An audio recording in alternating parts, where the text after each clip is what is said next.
تو خلبت میں عجب انجمن آرائی ہو، دل میں ہو یاد تیری گوشہ تنہائی ہو۔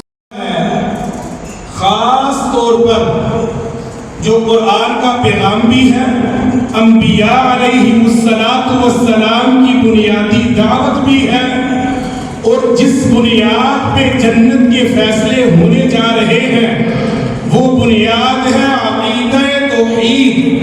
تو ہمیں سب سے اعلیٰ، سب سے افضل جو سبق ملا ہے اسی گھرانے سے ملا ہے۔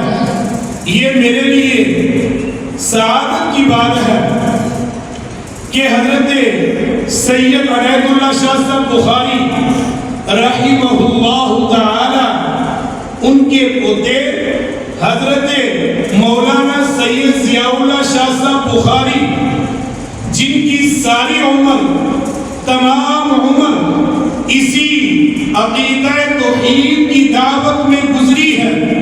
حضرت شاہ جی ابھی مجھے بتا رہے تھے کہ 74 کی پیدائش ہے، 50 کے تقریباً قریب ہیں، اور سارے کا سارا وقت ہوش سنبھالا